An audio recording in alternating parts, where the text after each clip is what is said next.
भगवान की। हो भोला बाबा, हो भोला बाबा, अरे हम तोरा द्वार लियो हमर कन्या तू हरा दलहा हो भोला बाबा। एवं काहे रोता है, क्या हुआ? क्या हुआ?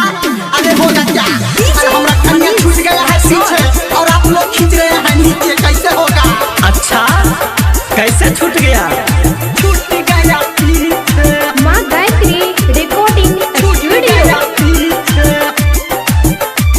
सोबटा कबरिया हमारा खींचे है मौगी हमार छूट गया पीछे, छूट गया पीछे। सोबटा कबरिया हमारा खींचे है मौगी हमार छूट गया पीछे। हम है मंदिर बाटे पीछे है मौगी हमार छूट गया पीछे। हम है मंदिर बाटे पीछे है मौगी हमार छूट गया पीछे, छूट गया पीछे। छूट गया पीछे। हम है मंदिर बाटे पीछे, पीछे, पीछे। अभी आप सुन रहे हैं सावरिया म्यूजिक।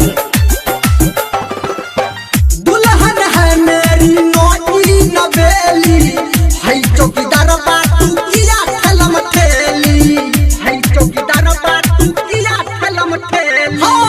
दुल्हन है मेरी नौकरी नवेली, है चौकीदार बातू किया ठलम ठेली, किया ठलम ठेली। देंगे ध्यान ऊपर नीचे है मौगी हमार छूट गया पीछे। देंगे ध्यान ऊपर नीचे है मौगी हमार छूट गया पीछे। हम है मंदिर बाटे पीछे है मौगी हमार छूट गया पीछे। सबटा कबरिया हमारा खींचे है मौगी हमार छूट गया पीछे, छूट गया पीछे। छूट गया पीछे। हम है मंदिर बाटे पीछे, पीछे।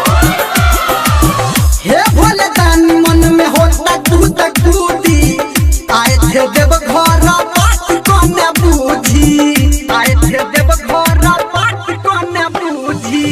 हे भोले दानी मन में होता दूध दूधी, आए थे देव घर बात कोने बूझी, बात कोने बूझी। धर्मेंद्र दुख बड़ा सींचे है मौगी हमार छूट गया पीछे। धर्मेंद्र दुख बड़ा सींचे है मौगी हमार छूट गया पीछे। हम है मंदिर